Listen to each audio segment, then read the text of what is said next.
downtown Sheboygan in the red, the chartreuse horse octagon, something like that. Anyway, I believe it's the Rouge Bull Ring.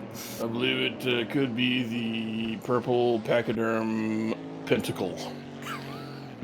I am very attractive, and with me, as always, is noted wombat juggler Michael Magus. Yeah, it's kind of ironic, is tomorrow I'm playing Wombat on stream at BattleTech Tabletop. You told me I couldn't be a wombat. There's no wombat, Mac. No, his name is Wombat. Oh. He's Matt the Wombat. Wombat Matt. See? The outback. Byron predicts the future. He's actually living 24 hours at a time. Dang.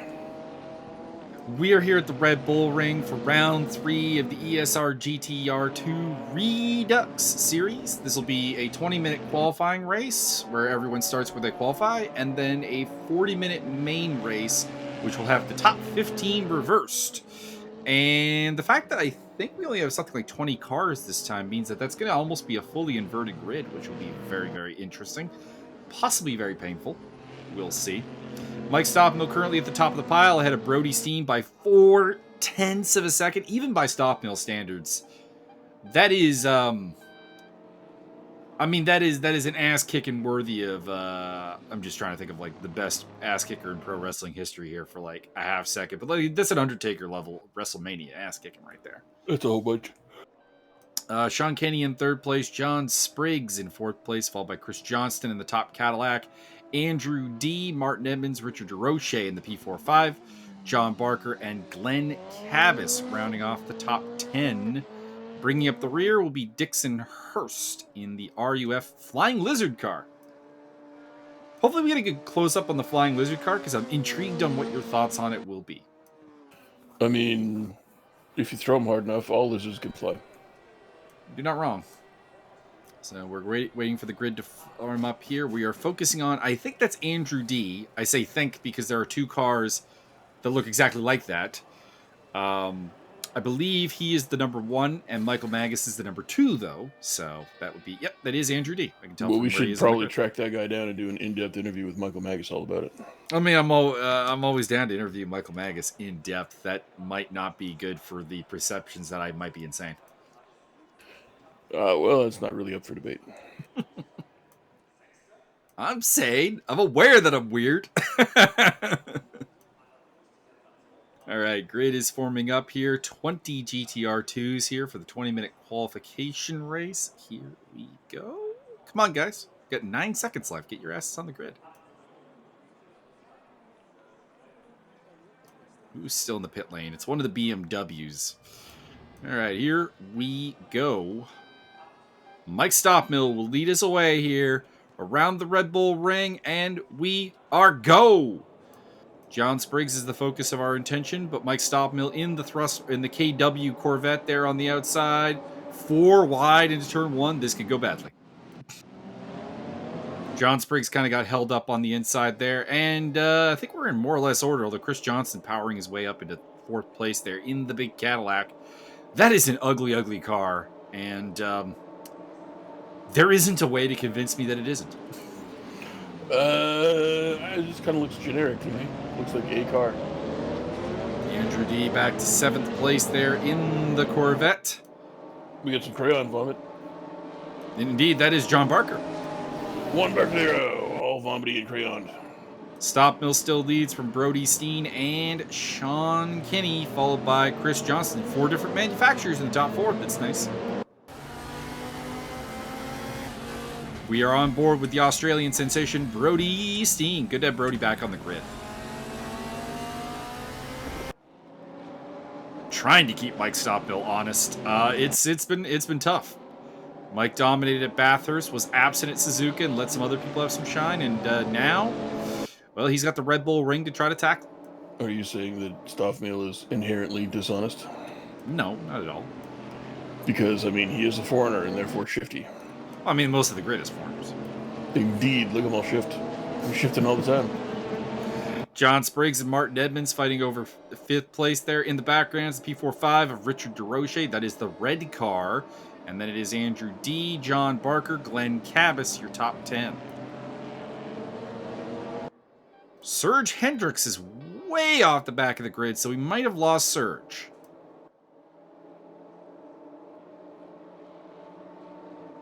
Cole McRae falling back through the grid, losing a spot to Ayrton Tobin further back. Put him in the wall. Not sure what flag that is that Sean Zulu is sporting. It's maybe an older version of the Kenyan flag. It's the Zulu flag, man. Come on. What is the Zulu flag? I have no idea. I don't know. Do the Zulus have a flag? You're saying that they're not allowed to have a flag? I didn't say they're not allowed to have a flag. They're just kind of from a time when flags weren't necessarily the thing. Wow, racist. Everybody can have a flag. I mean, we even let British Columbia have a flag. Come on. I mean, you can't really stop us. Our mountains are too high. You can't climb up that high. You get all altitude sicknessy and fall over and tumble down the mountain. I mean, hell, there's a semi-autonomous region in Yugoslavia that has a flag. Wow. Don't really know why. John Spriggs in 5th place there. The cars here have the option of the soft, which you can see John Spriggs is running, or the hard tires. Probably no one on the hards here for the 20-minute race. It'll be the 40-minute race where that becomes a discussion. Just wait until it's a 42-minute race. Then we got something to talk about. Probably about the same amount that we have to talk about with a 40-minute race, if we're being honest. These am true statements. As they head through the Castrol Edge and head towards, I don't know if it's Ramus or Ramus that this corner is actually called, but John Spriggs is looking down the inside of the Cadillac, and the door is closed by Chris Johnston. Johnston, wow, wow, wow. Martin Edmonds in behind them, followed by Richard DeRoche, also in the mix. Sean Zulu's made up a spot and is into 11th place. And I can confirm we have lost Serge Hendricks. He is, I don't know, out of here? Technical problems, perhaps? He is no longer surging to the front. No longer. Richard DeRoche getting a little bit wide there. This is a track where actually where all the cars should be somewhat competitive. Obviously, when we go to like more powerful tracks, cars like the P45 that are being driven by Richard DeRoche are going to struggle because they do not have good top speed. But this track should give them enough twisty bits and moments where their superior traction and ability through corners should be able to keep them up here. Someone run way wide in the background. I think that was Ayrton Tobin. Martin Edmonds going around the outside of John Spriggs into the Castrol turn, and it worked. That's surprising. It's not usually a turn that you can go around the outside in. Richard DeRoche is also coming through maybe, so massive mistake from Spriggs. It may cost him 2 spots here. But he does have the inside line against DeRoche. Can he hold? Andrew D is in the mix as well. Nope, DeRoche's through. So that's 2 spots lost by John Spriggs, and now he's got Andrew D and John Barker to deal with, as well as Glenn Cabas back there in the yellow Corvette. Everybody is eager to make overtakes here. This is a track that has a lot of overtaking opportunities, so there is room to play. But they're all kind of difficult because of some of the camber action on this track, as well as the elevation changes. Not to mention the ups and the downs. Richard DeRoche looking down the inside of Martin Edmonds, but nothing doing through the Worth curve as they head down towards the Ritt turn. Named for 1970 world champion Jochen Ritt, the only the only dead champion in F1 history. Is that because you become immortal if you are a F1 champion? No. I mean, he's the only one to have, won the title. Well, while dead. Oh, I see. I thought instantly winning granted you immortality. Nah, a number of all trying to win. A number of other F1 champions are unfortunately deceased. The most recent being Ayrton Senna. That did happen, yes. I cannot prove it, but I believe it was mostly Ayrton Tobin's fault. I doubt it. Kind of a Highlander situation. There can be only one. Mistake there by Martin Edmonds. Richard DeRoche is going for it, and John Spriggs. This could be a 3-wide again. Gentlemen, please, please. That's not a turn that you can go 3 wide into. That's what you think. Andrew D in behind them is like, yes, yes, go 3 wide. Yes, yes, I don't mind 5th place at all. Martin gets back past Richard DeRoche on those Poutine consistency tires. The slip and a slide. Glenn Cabas is really coming into play here. He was off the back of this fight, and now he's very much in it. Also, Chris Johnston is enjoying the gap that is coming out of this whole thing because he's pulling away.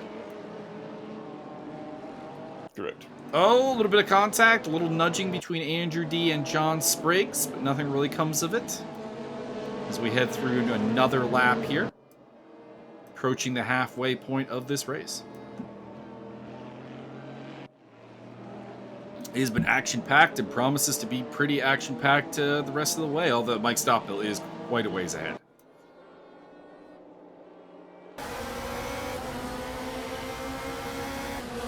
We ride with John Spriggs as he looks to make the move on Richard DeRoche. Going to the inside. It's definitely a move you can make here, but actually it really just kind of opened up Andrew D for a run here. Not into that turn, but into Schlossgold, which is the next turn. That Corvette is going to have a pretty good run, although actually he gets legged on the straightaway by Spriggs. That is surprising, as the Corvette shouldn't really be legged by anybody. What kind of legs? Let's talk about what kind of legs we're talking about. Horse-powered legs. Oh, sculpted, majestic. Very I equine. Like well, I'm not interested in that. Richard DeRoche looking for a way through the Wurf curve, but still held off by Martin Edmonds, who is doing his best to build a wall of poutine to keep everybody behind him. We call it the poutine smear, and everybody goes slip they slide. You'd think we'd find something else for Martin other than poutine, but poutine's a miraculous substance, so... It is, for a variety of reasons. Yeah. We could call it the duck fat initiative. John Spriggs looking for a move here into turn 1 on Richard DeRoche. Will he get it? Nope, doesn't look like it. Glenn Cabas also in the mix. Andrew D getting a little wide. Opens up a run for John Barker. Really squeezes Barker over, though. Give him a nice, firm, yet gentle squeezing. As Andrew D looks down the inside there for a moment. I think he was mostly defending against Barker and Cabas, though. Glenn, you got to tell us, is it Cabas or is it Cabas? That's the question, I suppose. Cabbage? Or is it just cabbage, spelled really weird? Could be Czech or something like that. Just you just pronounce the S in a very strange way. He's actually just a cab driver.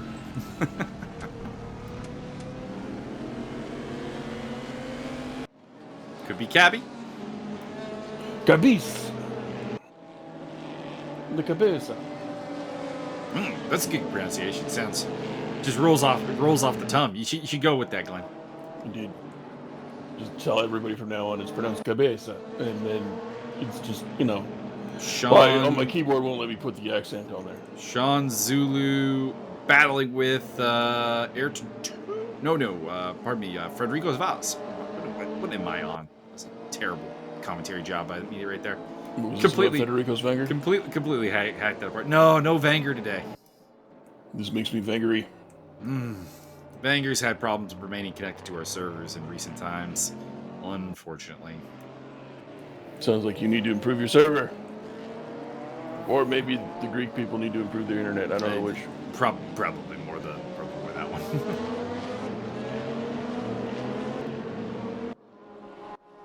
The Greek freaks haven't been around in a while either. This is unfortunate. Nikos Papamichael. And I don't remember the other guy's name now. Juan. It was not Juan, I assure you. Oh, my bad. Big battle continues here for 5th place. Martin Edmonds holding it from DeRoche, Spriggs, D, Barker, and Cabas. Top 4, unfortunately, are fairly spread out. Not really much happening. There is some action further back. Sean Zulu holding off Federico Vaz and Ayrton Tobin. Good little battle going on between Cole McRae and Michael Magus as well.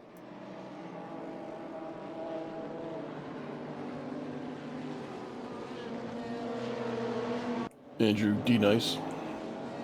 Mm-hmm. Coming up behind Jake Quillen.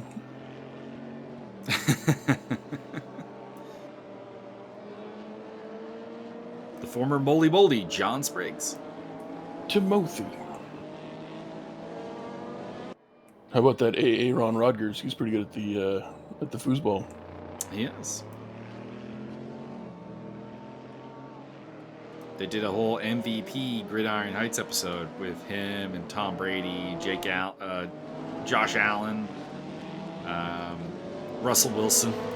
There's a pretty good line about how Russell Wilson's his generation's Drew Brees. He's good, really good, but there's someone always better.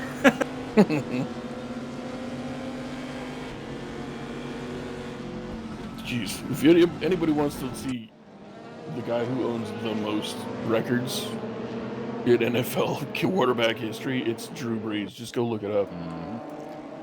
Oh, they had a line in the Fight Club spoof that they did with Drew Brees, where he was Ed Norton and Taysom Hill was Brad Pitt. And at the beginning, you know how in Fight Club it's like, how did these possessions define me? With Drew Brees, it's how did these consistent passing records define me?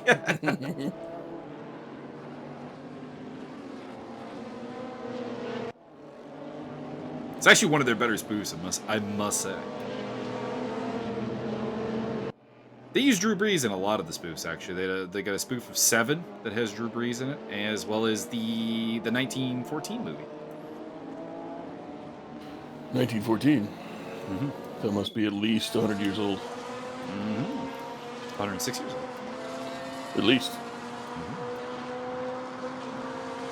On board with Richard DeRoche. I hate the cockpit that car has. It looks more like a fighter plane than a car. That's why you should like it. It's very disorienting to me. It really is a black mark against the car, because otherwise it's a pretty enjoyable car to drive.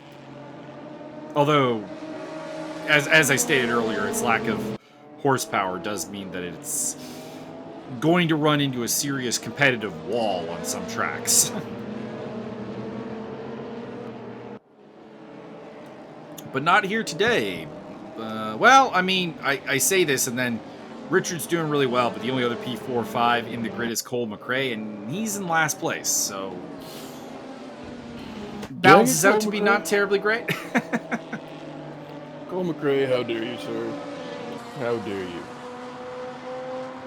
Not really sure what car I would say is doing the best. I mean, the top 4 are all different makes right now. I mean, BMW just on raw, quantity is its own quality, would be doing quite well. At some point, Glenn Cavus got 9th place away from John Barker. Apologies, we missed that. As, again, there's a lot of looking going on here, but not necessarily a lot of really committed moves. As, the 2 Corvettes of Glenn Cavus and Andrew D are fighting over who is going to be the best non-stop mill Corvette. Inside line here goes to D, but I think the pace might be to Cavus. But I think D has hauled it for the time being. Is it the green or is it the yellow Corvette that is ahead? It is still the green Corvette of Andrew D hanging on to 8th place. Martin Edmonds still hanging on to 5th place. He's been under siege this whole time. Richard DeRoche gives him a little nudge. The back end of the BMW is pretty solid. It's hard. If that was an RUF, probably could have done it. Wow. DeRoche does feel like he's faster than Edmonds, but he has not managed to find a way past. And part of that could be, again, that lack of horsepower that I was talking about earlier. Maybe just not able to launch out of the turns quite as well as Martin Edmonds.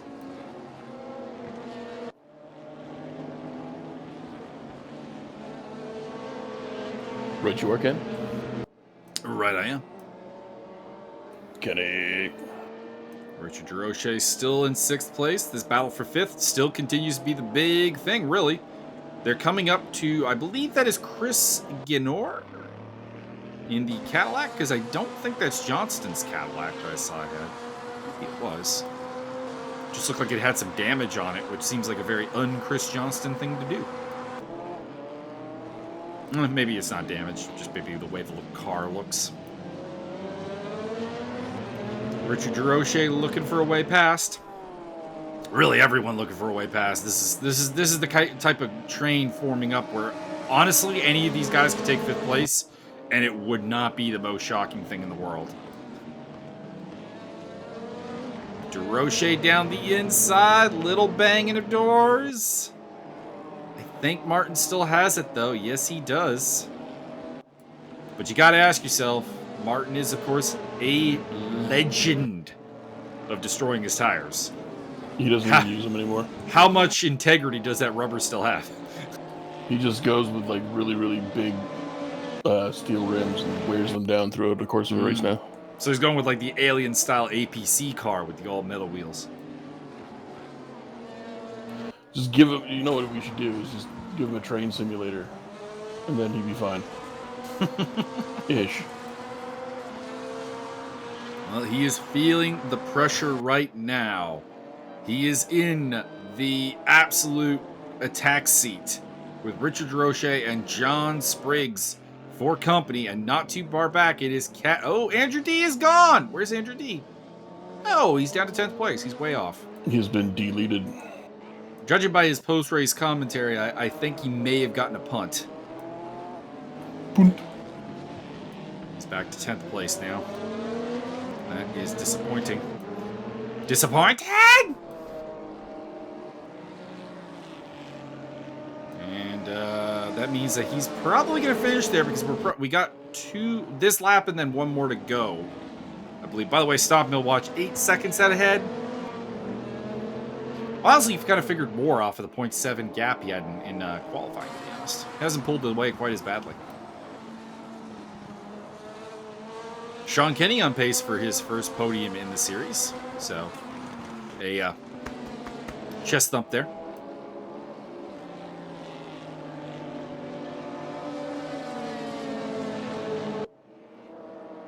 Had a walk-off grand slam in the Sunday Night Baseball there, Byron. Again. Ooh. Second time this season the Kodiaks have won by walk-off grand slam. It's because we are the meanest of machines. Mm-hmm. We are lean, we are mean, and we are definitely a machine. On to the final lap they go. John Spriggs still trailing DeRoche and Edmonds. Cabas and Barker have kind of fallen out of this, so it would take a 3-car pileup, I think, for them to get into the top 5. Although the way these guys have been racing, a 3-car pileup is not that unlikely, as John Spriggs gets by DeRoche quite easily on the run up to turn 3.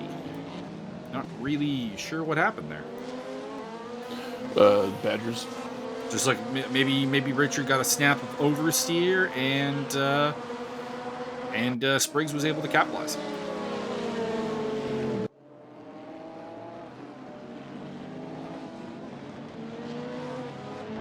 Cole McRae appears to be out of the race, judging by his 3-lap down nature, as Spriggs makes a big mistake and is falling back. He lost the spot back to DeRoche, and Cabas goes through. DeRoche.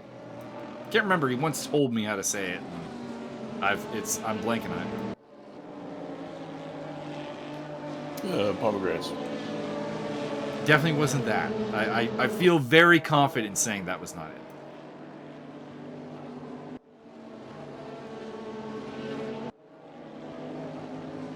As we come around to the end here, Mike Stopbill is your winner for Brody Steen, Sean Kenny, Chris Johnston, Martin Edmonds is going to be 5th place.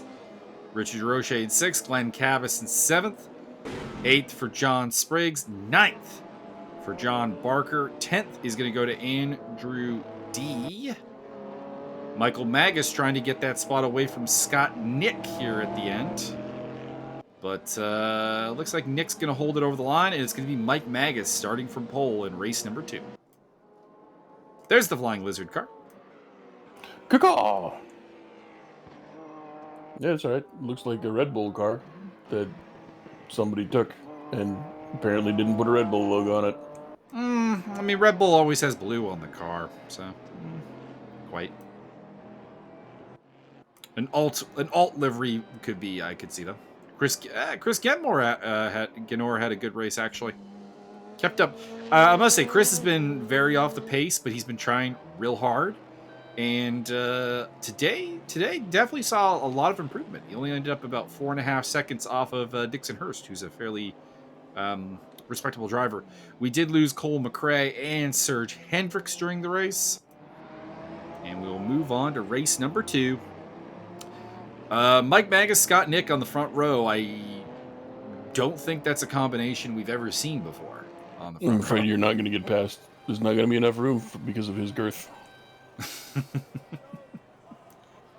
You're saying he has the large Richard energy? I'm saying he could indeed project the fat penis spirit. Are you saying that his comment about you putting all the things that fit inside the Indianapolis 500 and not including his unit is accurate? I mean, it wasn't on the list, so there you go. All right, grid forming up here. It's going to be the Corvette of Magus, the Rough of Nick leading the way, and I believe Federico Vaz is going to start from third. So Vaz might be the danger man. He is fast. Didn't really see it in that race with the 13th place finish, but a guy who definitely competes for top 10s on a regular basis in this series.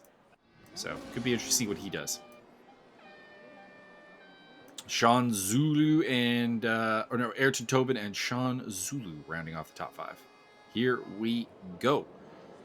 Looks like Scott Nick may have bogged down a little bit at the start, and he is under immediate attack. One of the BMWs coming through, that is Ayrton Tobin. And a big squeeze into the first corner. Magus going a little bit wide. A number of people going rather wide, let's be honest. Federico Vaz is up into second place. Ayrton Tobin also got past Scott Nick, who is now fighting with Sean Zulu for fourth. Andrew D is an interesting figure in that mix. In the second of the blue-green Corvettes, Mike Magus going very wide. And Ayrton Tobin is in the lead of this race. Disgusting. From P4 to P1 in just, technically 3 corners, but really it's 2. Vaz looking down the inside there. It'll be interesting to see if anyone's running the hard tires. I think I've seen nothing but soft tires so far. You can see Vaz there on the softs. Sean Zulu in the mix. Looks like Serge Hendricks has not made the grid, unfortunately. And we've also lost Brody Steen, who finished second place in race 1. Delightful. Michael Magus on the soft tire. So he's gambling on tire life. As is Vaz. May not be much of a gamble if everybody's on the soft. We'll have to see if anyone's on the hard. Hint, Martin Edmonds is not on the hard and probably should be. Swift. Mike Stoppmill on the softs, already up into 6th place. He started 15th, everybody. He's already up into 6th. Jesus. Absolutely cutting his way through the field. Next on his list, it is Scott Nick. Dun, dun, dun, dun, dun, dun. And I think he's going to get Scott Nick here in this turn, probably. Andrew D has fallen back. That's a little bit unfortunate. I thought that he was going to be maybe a player in this whole thing. Doesn't seem like it at the moment. Plenty of time left, though. But he is already behind Mike Stoppmill. Richard DeRoche in the mix there. There's like a 5 wide going on in the background, and there we go. We're on board with it now. Martin Edmonds getting beat around by Andrew D on the outside, and Richard DeRoche takes them all. Well played. Man, that is a pack of absolute dogs right there. Scott Nick in the mix. Andrew D's in there. Martin Edmonds. John Spriggs. John Barker in the mix there. Wow. Chris Johnston. Sean Kenny's in there. Glenn Cabas. That could go really, really badly as Mike Stoppmill moves into 5th place. Federico Vaz looking to make a move on Michael Magus. And in the meantime, Mike Stoppmill going past, briefly past Sean Zulu. Contact between Vaz and Magus, and Vaz gets the job done. That's 2nd place for the Rough. And Mike Stopmill coming through on Sean Zulu. There ain't nothing you can do, Mr. Zulu. You just lean back and take it. This is like the battle rap between Caesar and Shaka Zulu. Epic Rap Battles history. Could be. On board with Mike Stopmill, who is looking to pick up third place here for Mike Magus and top Corvette honors. And he's going down the inside of turn 3. Oh, Richard DeRoche with a huge move on Sean Zulu. Late commit, but he brings it in, and that's 5th place for Richard DeRoche. Zulu is trying to fight back, and it looks like he will succeed. Sean Zulu in the red and black BMW. The red P45 is Richard DeRoche. They're up on the tail of Michael Magus, who, after starting on pole, has largely gone backwards and is now running in 4th place. You're not supposed to use reverse gear. Come on. That's not ideal. In fact, there's a penalty on most tracks for that. DeRoche and Zulu squabbling very hard there. Andrew D's back up to 7th place, so he's in the mix again. Zulu with a mistake. And Mike Stopmill lining up Federico Vaz. I must say, Ayrton Tobin's pulling a nice gap there. He's up to 2 seconds in the lead. Let's see if Stopmill can get through. Haven't seen anybody on hard tires yet that I can recall. This is a high degradation track, so it would... Oh, Andrew D's in the wall in the background. I saw that. That's unfortunate. As Vaz takes the escape road there, and it don't matter. Mike Stopmill's coming through. Choo-choo. 2nd place for the Flying Dutchman. I like how all the international talent is in the top 8. It's all Canadians and Americans at the back. Yeah, we're awesome.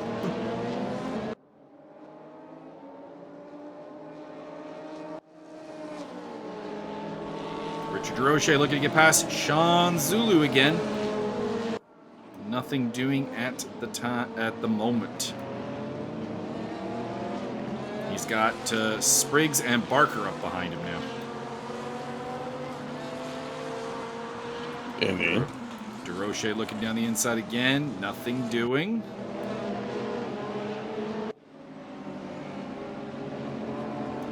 And the P45 still trying to find its way through. The other P45 of Cole McRae is up to 14th place, so he's having a pretty decent run. On the back of Sean Kenny. Sean Kenny has not come through the field at all. Still where he started in 13th place. has not found the frequency, Kenneth. He is not. Not on this one. So, well, I said Ayrton Tobin was pulling a gap. That's the gap. Mike Stockmill has already caught up with him. So we need to tell that Tobin kid to shift out of second gear. I mean, he is winning. Not for much longer. But there's only so much you can do when the Flying Dutchman sets its sights on you. Purple people eater coming through, inside, outside, and he gone. Well, not yet. Tobin's still holding it, although the inside line here into this turn is, I think, going to probably be the answer to Mike Stockmill's quest for a race lead. John Spriggs and John Barker side-by-side battling for 7th place. Side-by-side also between Zulu and DeRoche.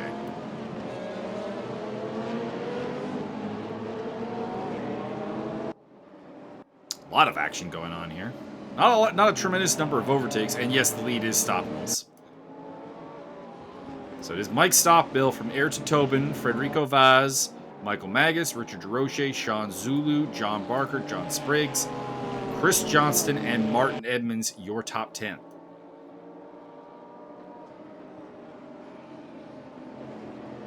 Zach Wolf doing quite well. 17th place, but he's really keeping up. 1.3 seconds off of Dixon Hurst. On board with Federico Vaz, the top rough in the field. 4 roughs in total in the field, despite it being generally thought of as a weaker car. But it is so fun to drive, I must say that. When I was testing the cars, the rough hands down won on the enjoyment scale. Has a great sound to it. You can really throw it around. Comes with a free chainsaw. In a way that you can't really do with like a Corvette or even really a BMW. Federico Vaz looking down the inside of Ayrton Tobin. Tobin might successfully defend this, but that is the inside line to the next turn for Vaz. Can he get the job done? I think he will. As long as he doesn't go wide here and allow Tobin to strike him up the inside, which he did. So Tobin is still there. No. Camera guy. Camera guy. You're going to love my nuts if you just stay with the battle for third place. We're going to have to strike the camera guy up the inside. Looks like, maybe. Are you following me, camera guy? Apparently you're not. You are going to enjoy my innuendo. Federico Vaz did get the job done. And Tobin is now under attack from Michael Magus in 4th place. We ride on board with John Barker, who overtakes Sean Zulu. That is for 6th place. Huge mess back there with Chris Johnston going a bit wide, Martin Edmonds in the mix, John Spriggs in the mix. Zulu holds them off for the time being. Glenn Cabas is in there as well. Zuluzinho? Oh God, Zuluzinho. Oh boy, that's a lot of man.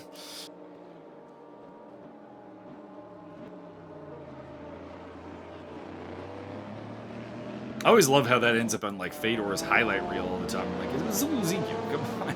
Yeah, but it is kind of hilarious to just watch him rock the shit out of him with the overhand twisting hook punches he threw. Basically walked through that guy. Of all the times, like, oh, he just walked right through him. Like, he literally hit him a couple of times and walked right through him. And pretty much that, and surprisingly, the Tim Sylvia fight are probably the most one-sided Fedor victories, actually. Mm-hmm. And Ogawa. Yeah, but Ogawa was like that mean. It was the bully getting his comeuppance, like that. Hilarious. That's what that was. Oh, you don't want to touch gloves. You don't want to touch gloves with the greatest heavyweight fighter of all time. Let's see how that. I mean, that's got to be the original. So you've chosen death moment. Yeah. Just like, bruh, come on. I know you good. Wasn't he put up to doing that? I heard some kind of story about like somebody said don't touch gloves with him because blah blah. There were a lot of stories coming that Ogawa may or may not have had some bad advice during that entire tournament. Frankly, God, that was bad advice. It was kind of weird. It seemed like Pride wanted Ogawa to play the heel, basically going pro wrestling, basically.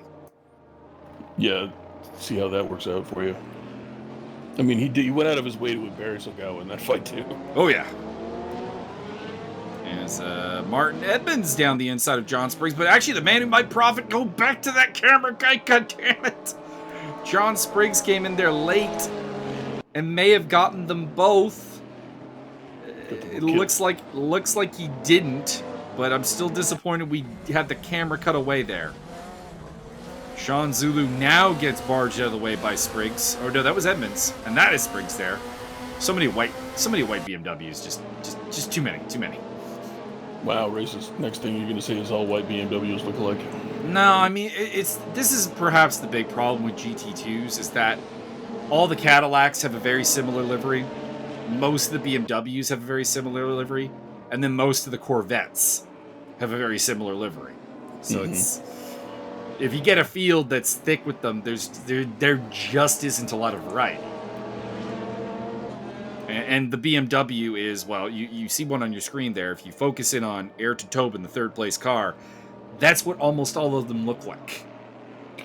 And well, maybe they're all made at the same factory, and they have the same mother and father, and the only two cars, the only two cars that have like a tremendous amount of variability are the P45 and the Rough.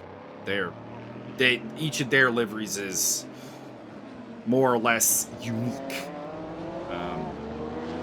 But the BMWs, the Vets, the Caddies, it's hard to tell them apart. It's not so bad for the Cadillac because we don't have many of them here. And we actually only, and the Corvette, like, predominant livery is the black and yellow car. That that's Federico Vaz off the track. He was running in 2nd place. And now it's going to be Tobin, or it's going to be Tobin in 2nd, Magus 3rd, DeRoche in 4th. Barker's up with them now. Marcus! Martin Edmonds leading a train here in 6th place. Holding off John Spriggs, Sean Zulu, Chris Johnston, Glenn Cabas. So it's not so bad with the Corvettes because we have very few of them and only Glenn Cabas is sporting the yellow one. So that helps. But the BMWs, not gonna lie, my usual ability to tell people by their livery does not apply to the BMW crew outside of John Barker and Sean Zulu. It looks like we've lost Vaz. Oh, and Zach Wolf. He's in a ring taxi style BMW. Richard DeRoche looking down the inside of Michael Magus. The Corvette is holding him. Getting his block on. DeRoche gonna look down the inside. Can he get it done? Nope. He can. Maybe. Oh, there it is.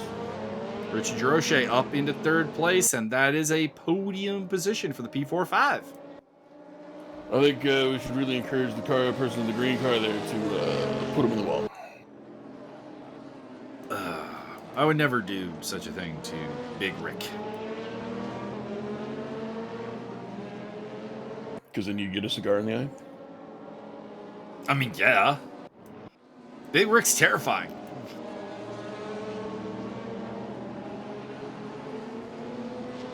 It's a shame they couldn't hold on to him for longer. I think he just didn't want to be in wrestling anymore. Yeah, that definitely does seem to be the case. But he did bring us the Mac. Indeed. And then the return thereof. Mm-hmm.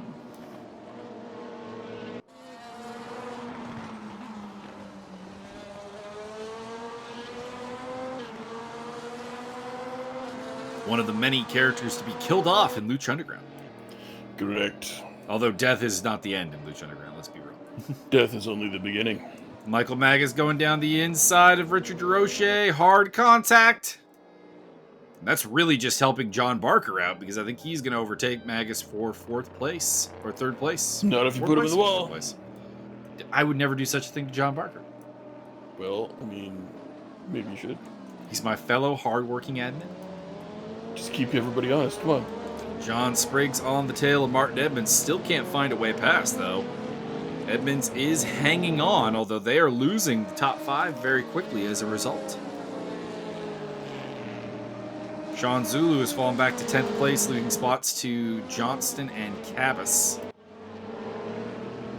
Stop Bill Watch. He's 11 seconds ahead. I vote that we installed Stuff Mill with extra turbos just for fun. I feel like that wouldn't actually be fun. You can't prove that until we try. I mean, you're kind of correct.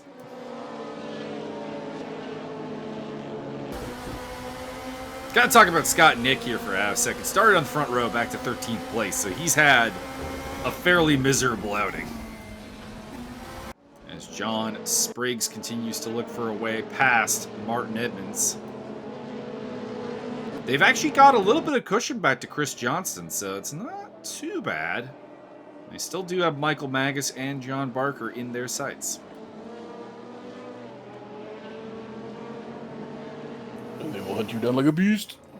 Looks like we've lost Federico Vaz. He's fallen down a lap, so I think there is a solid chance we are down to 17 cars. John Spriggs looking for a way past his BMW mate, Martin Edmonds. There is Sean Kenny. I don't think we've seen his car all day. As he goes down the inside of Sean Zulu, and that might be 10th place. Might not be. Zulu does have the better drive out of turn 3. Can we stay with the fight? Jesus. But anyways, Edmonds and Spriggs have been caught up by Johnston and Cabas.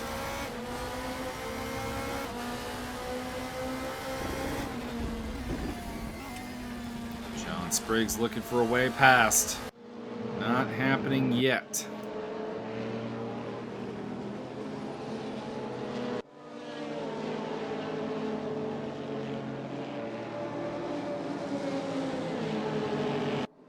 Does feel a little bit like Ayrton Tobin is the cork in the bottle here in 2nd place. He's got DeRoche all over him, and the gap to John Barker is closing pretty consistently. I'd say that, you know, this is letting Mike Stockmill get away, but let's be real. He'd be getting away anyways. This is true, and I see what you're doing here. You're just waiting for the right corner, and you're gonna just spin them all off with a giant pit maneuver. John Spriggs finds his way past Martin Edmonds finally into 6th place. Good work by Spriggs. And there is John Barker trailing Richard DeRoche and Ayrton Tobin, looking to get onto the podium.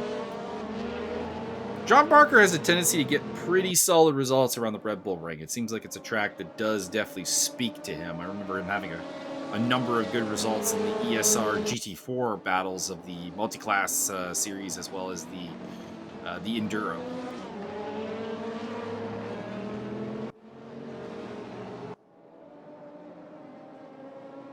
Now, if only he would stop racing the Honda in ACC, we'd be all good. Well, would you want him to race the Datsun? Honestly, anything but the Honda would probably be a good choice. Well, Aston Martin, maybe? Bentley? how about the Reliant Robin? BMW? Audi? Hey, there's room on Team Audi, John. There's room in the Audi Revolution for you. He will race the Cadillac. There isn't one. He will race the Winnebago. There's, of course, we still haven't had we didn't get a good look in the 3D Speed Race at the new Mercedes with its big honking grille, but we'll be sure to get that when we do ACC commentary next. Sounds good. It's a comically oversized grille, like in all seriousness. Like, the Mercedes already had a big grille, and they just went, how do we distinguish the two cars? We make the grille bigger.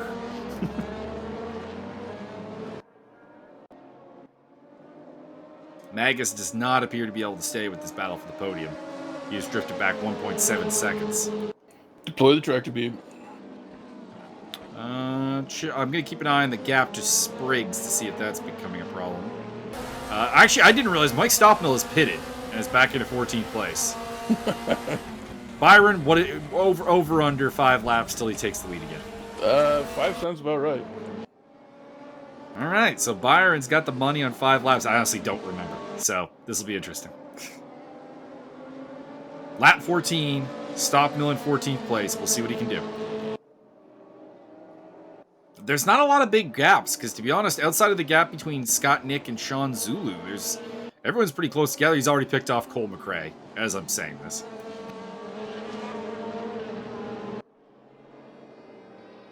So Ayrton Tobin back into the lead of the race. Richard DeRoche second, third for John Barker, fourth for Michael Magus, fifth for John Spriggs.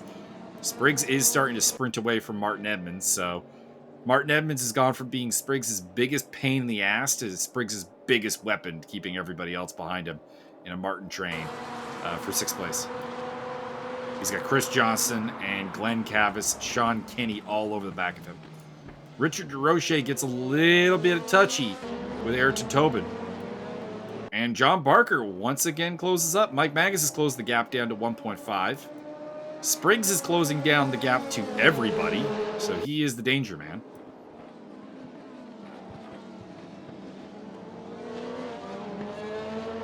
But Ayrton Tobin remains the stopper in the bottle, as John Barker tries to attack Richard DeRoche into Roush and the Worth curve. Yes, there is a Roush turn.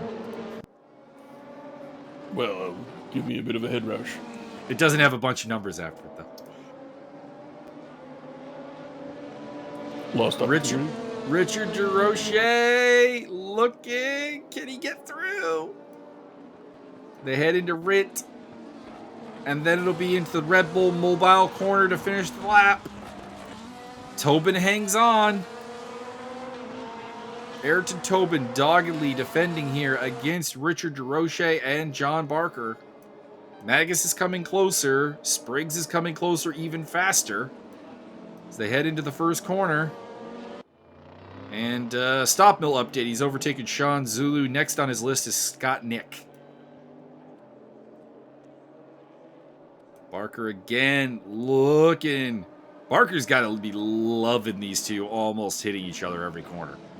It's Just John Barker, Darth Barker with a Sith hood on, going, yes, yes, let the hate flow through you. Hit it.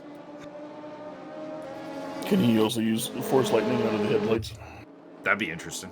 That'd be a hell of a feature. I recommend that. Still hanging on doggedly is Tobin. Barker got a little wide there. Groups a little bit back. Might have a fight with Mike Magus in the near future. Only 7/10 between them. Spriggs' charge is kind of halted a little bit, which is interesting. Chris Johnston has gotten past Martin Edmonds in the background, so he's up to 6th in the Cadillac. Just in sight of the leader. And this appears to be where DeRoche might have the best chances these last 2 turns here through RIT and Red Bull Mobile. Just seems like he carries a lot of speed through there. But Tobin's got that defensive line down real well. And you can see the top 4 are getting very, very close together. That's a total of, what? 0.8 of a second separating first from 4th. No! Ding. Richard DeRoche lost it a little bit and put Tobin in the wall. He deserves it. DeRoche off the track. Magus through. Spriggs is through. Spriggs is all over this now. Whoa. Suddenly, John Spriggs has become a factor for a potential race win here. Michael Magus moves back onto the podium. Chris Johnston in the mix there. Glenn Cabas has gotten through on Martin Edmonds. So the dam has broken on Edmonds. Sean Kenny and Andrew D are still stuck behind it. But we'll see what they can do. Stoffmill all the way back in 12th place. Indeed. He's made up 2 spots. Him to be up like 7th or something like that. Well, we're 3 laps after the pit stop, so he's got 2 more laps to prove you right. Yeah, well. John Spriggs on the tail. Now, I do feel that Spriggs is the danger man. He's been constantly catching up here. He's got speed. We'll see if mind you, this is the first time we've seen John Barker released in this race into some clean air. Let's see if he just vanishes.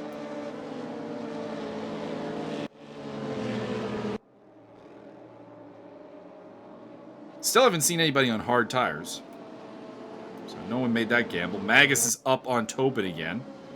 So Ayrton Tobin does feel like the slow man right now, and that is a huge asset to John Barker, who's jumped out to a 1.5 second lead. I mean, he's probably missing half of his car after slamming into the wall 75 times. It looks like it's functioning fairly well. Magus looks up the inside, but gets nothing. John Spriggs on the attack. Chris Johnson in the background. Stoppmill up to 11th. He's overtaken Scott Nick. Spriggs looking at the back of Magus. BMW versus Corvette. 2 gruntiest cars on the field. Sexual grunt. Outside of the Cadillac, of course, which, you know, has... The Cadillac has all kinds of sexual grunt.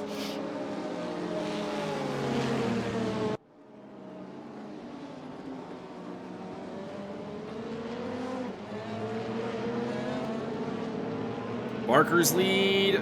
Barker's lead is stabilized at about 1.4, 1.5 seconds. Actually down to about 1.3 right now. Sean Kenny looking to get past Martin Edmonds. Andrew D's car looks a little fucked up, but it seems like it's still going reasonably well, despite the open bonnet on the Corvette there. That's just weight saving, that's fine. Well, the bonnet is still there is the problem. It'd be weight saving if it got ripped off. It's, well, now it's just generating downforce. There was a touring car race I was watching. I want to say it was about 2014. And one of the cars, one of the Seats, I believe it was literally trying to break its bumper off for like 3 laps. Because the bumper had come loose and was becoming an aerodynamic like drag problem. So they were actually on the radio telling him to just try and break it off because we're better off with it not being on the car.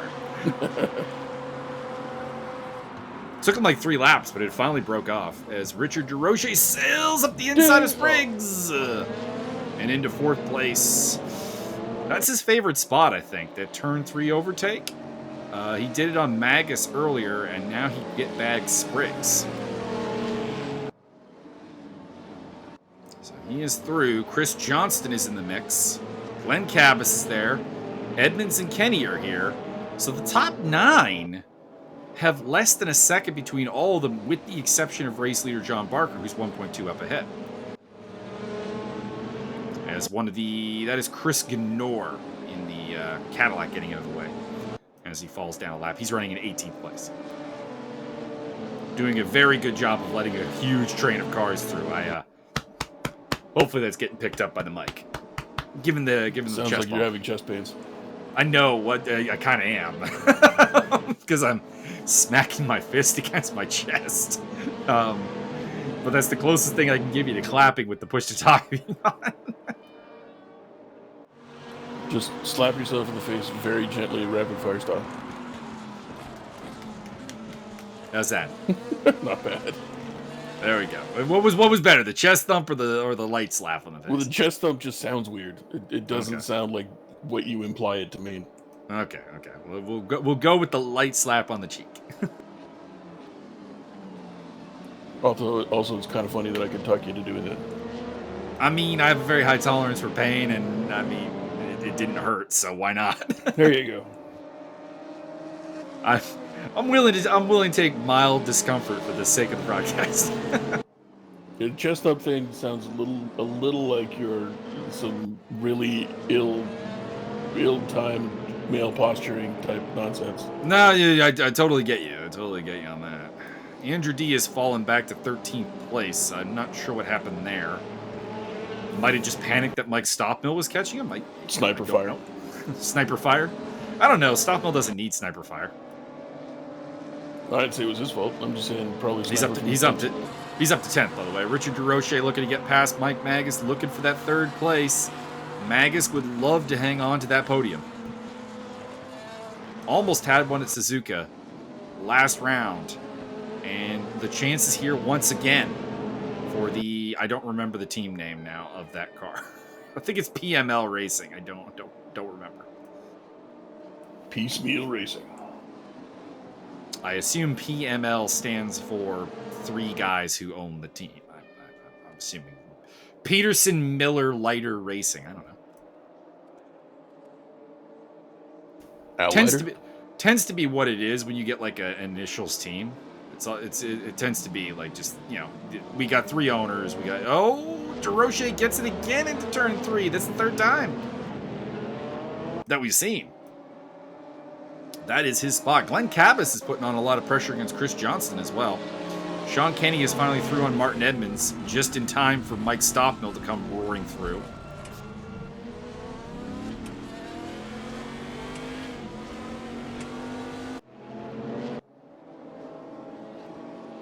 Lots of battles going on here. Not a lot of like actual overtakes per se, but a lot of looks. This is one of the tightest packs I think we've seen in ESR in a long time. Perfect for a giant crash 1 lap before the end. Like, you need to realize that like we can see 3rd place back, or we can see the leader back to 10th place in one shot, and we're over 30 minutes into the race. This is pretty impressive. Mike Stoppmill up to 9th, by the way. He's gotten past Edmonds. And I think I just saw him in the background get past Sean Kenny. Yep, there he is. So up to 8th place for the Flying Dutchman. Note, is slightly unfair because Stoppmill did change tires, I do believe. So he's got fresh tires while everyone else is on the worn rubber.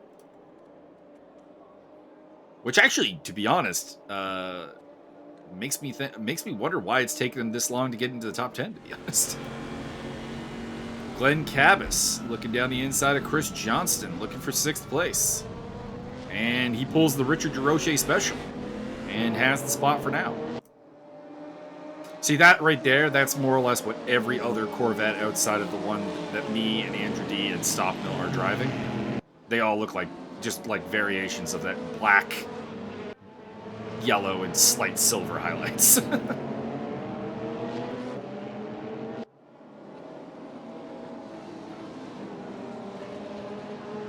Chris Johnston in the Cadillac Racing Team. He's gone backwards to 1 Corvette, and he's got the 1 Corvette you don't want on your tail now. It's Mike Stoppmill. Just get out of the way and accept what's going to happen. All aboard the pain train. It's a Simpsons thing, so you're probably not necessarily going to get it. But there's an episode where everyone is just telling Marge to relax and let them do their thing. And one of them's a doctor. Just relax and let Dr. Yamasako do his thing. Well, that's what Stoppel's doing right now. just relax. Let the Dutchman work. Very nice. As he's moving past Glenn Cabas into 6th place. So Glenn Cabas worked really hard. Oh, disqualified for speeding the pit lane. Chris Ginor. The Cadillac that I was so complimentary to about the blue flag procedure gets caught speeding in the pit lane. That's hardly even possible. I don't think the Cadillacs can go that fast. That leaves us with just one Cadillac, and that is Chris Johnston, which you can see in the background there, going for a move on Glenn Cabas. Trying to pull the DeRoche special. And not on. Sean Kenny in the background. Martin Edmonds is still in 10th place. Richard DeRoche on the podium, looking to get past Ayrton Tobin. My God, we're back to DeRoche. We're back to DeRoche versus Tobin. How many times? How many times have we visited DeRoche versus Tobin in this race? My God. Put him in the wall. We look at Mike Stockmill there. Oh, DeRoche got past, so Tobin back to 3rd. Mike Stockmill looking to get into the top 5 here as he tries to get past John Spriggs. Here he goes. Think he'll get into Rint here. Kind of fitting that Mike Stockmill will pull an overtake into a turn named after Jochen Rindt, one of the fastest drivers in F1 history. And easily the fastest Austrian in F1 history, which is where this track is. Here's an interesting stat for you. It may not be interesting to you, but it'll actually legitimately be interesting to some newer motorsport fans. Everyone assumes Germany is one of the great powerhouses of racing. I mean, obviously, you got Porsche, BMW, Mercedes, Audi coming out of the country. Massive brands that have tremendous success across almost every form of racing. As Michael Magus goes for a dive on Ayrton Tobin and can't get it done. The irony is that when it comes to F1, Austria had won 4 world titles, driver's titles, 3 with Niki Lauda and 1 with Jochen Rindt, before Germany ever won a world title. Well, they can build them, they just can't drive them. Mike Stockmill up into 4th. The real surprise is that it took till 1994. A driver you might know, Michael Schumacher, was the first ever German F1 world champion. He's that guy that muck shoes? It took that long. It's amazing. And it's weird because there's so many great German drivers in F1 right now. As Mike Stockmill getting a little impatient with Ayrton Tobin, flashing the headlights. Coming through! Sets him up beautifully there through Jochen Rindt. And I think we're just going to have to call that Mike Stockmill corner after watching the last 2 laps. Because he's just right off the track. Tobin's gone off the track there a couple of times. I think that has more to do with Tobin's line than damn it, Toby. So it is Barker, DeRoche. Mike Stockmill is up into 3rd place. It only took him 11 laps. Which is only 2 more than I predicted. There's a lot more than you predicted. I actually remembered it being a lot less laps, to be honest. Oh no! Barker gets nudged by DeRoche. Where's Barker? Where is he? He's still there. He's still there. But this is a godsend for Mike Stockmill, who's going to be all over the back of these guys on fresh tires, looking to make the overtake happen. Ayrton Tobin in 4th. Magus 5th. Spriggs, Cabas, Johnston, Kenny, Edmonds all in this. Well, Edmonds is kind of a little bit off the back. He's about 3 seconds behind Kenny. So he's kind of losing it, but there goes Mike Stockmill overtaking DeRoche into Roush. Next up is the Worth curve, and then it's to Rit. I'm going to say it right now. Stockmill gets the job done into Rit. Maybe might get it done before then, actually. Let's see. Did you make sure to write that down? He got it done before Rit. I mean, Rit was he signed his name on 1st place in the Rit corner, but he was already ahead. So I was wrong. I was kind of right, but wasn't that right. So Stockmill from, what was it, 14th to the lead. Mm-hmm. Or was it 13th? No, I think it was 14th. I'm going to say 13 just because one of the overtakes he did was Federico Vaz, who ended up out of the race with a mechanical problem. Well, I mean, you would say that, So, but you said he was in 14th on lap 14, so I'm going to hold you to your original statement. all right, okay. No, there's a symmetry to that. I'm sticking with it. John Spriggs looking to get up into 5th place. John Spriggs stared at the back of Mike Magus for a lot of Suzuka. And this is going to be a bit of a repeating nightmare for him at this point. That green Corvette holding him off. So it is Stockmill already pulling away, which is not surprising. Again, you have the Mike Stockmill pace. You have the fresher tires. He is going to boot it. Richard DeRoche in 3rd place. John Barker on the podium again here at the Red Bull Ring, continuing his streak of success. John Spriggs in 6th, Tobin 4th, Magus 5th, Cavus, Johnston, Kenny, Edmonds. Hoping Andrew D. I mean, it's hoping against hope because he's got about 10 seconds to make up. But I was kind of hoping Andrew D. might have a run towards Edmonds here at the end. But I think even Edmonds has not killed the tires enough to lose 9 seconds over the course of a little bit over a lap. Prove me wrong, Martin. Prove me wrong.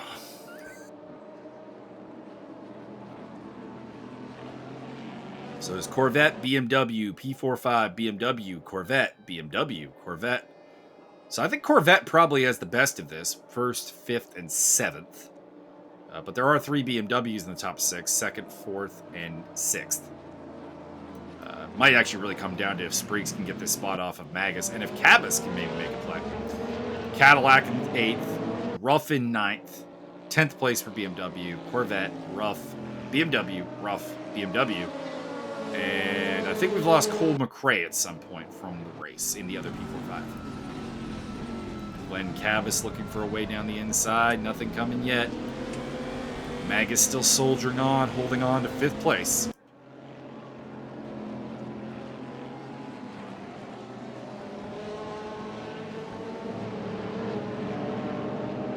Mike Stockmill is the obvious driver of the day, Byron. But do you have like a second pick that you want to throw out there? I mean, your boy Juan Barcadero has done quite well.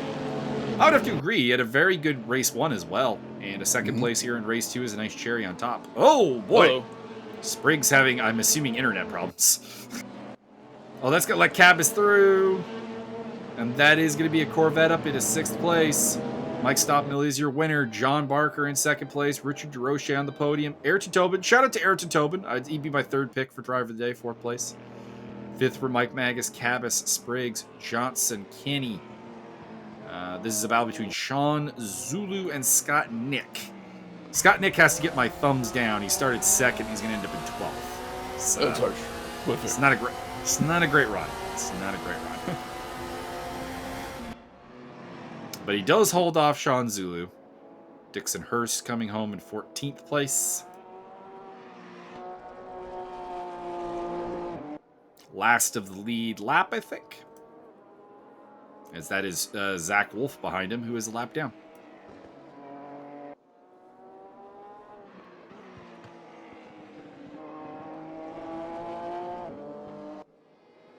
Is it true that Dixon Hurst is from Bensonhurst? Could be.